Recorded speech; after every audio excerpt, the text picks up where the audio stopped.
presentación de lo que es Chocofrutas Hilo. Ya.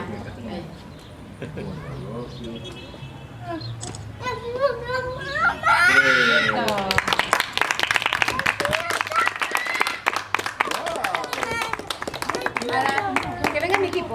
Mi nombre es Rosa Panza y bueno, soy la dueña de Chocofrutas acá en Hilo. Quiero agradecer a los representantes de Disfruta, de los cuales yo aprendí, como ha dicho Rubén, este arte.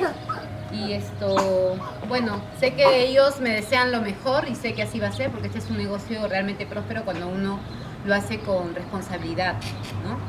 Quiero presentarles a mi equipo. A mi derecha está Yesenia, Marina, y la que va a ser jefa de tienda aquí en La Pampa es Jessica. Ya Ruedecita ya la saltó, Ruedecita ya la saltó. ¡Ahí está, bravo! Y estoy seguro va a ser de bendición para usted, para su familia, y que también sea de bendición para otras personas, ¿no? Y que en todo lo que hagan siempre puedan poner al Señor en primer lugar y también sea el Señor quien dirija sus pasos, su vida. Bueno, agradecer y de verdad que me siento con mucha expectativa. Espero que tenga buena respuesta acá en La Pampa. La verdad que nuestro lema para inaugurar aquí en La Pampa ha sido para estar más cerca de ti, porque nuestra agenda tiene muchas personas que nos compran de La Pampa. Yo creo en La Pampa hay gente muy pujante, comerciantes que día a día trabajan y que bueno, muchas veces no tienen ni tiempo de escoger una opción de regalo y pensamos que en estos momentos nosotros podemos ser su mejor opción, ¿no?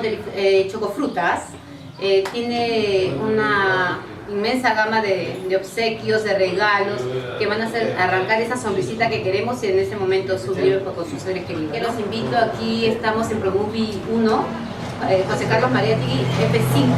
Los esperamos todos los días desde las 9 a 1 y de 4 a 8 de la noche.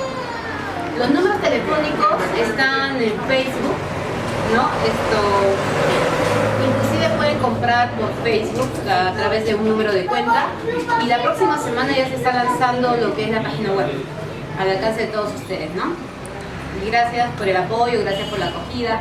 Esta reunión es íntima, pero de verdad tiene mucha trascendencia para nosotros como empresa.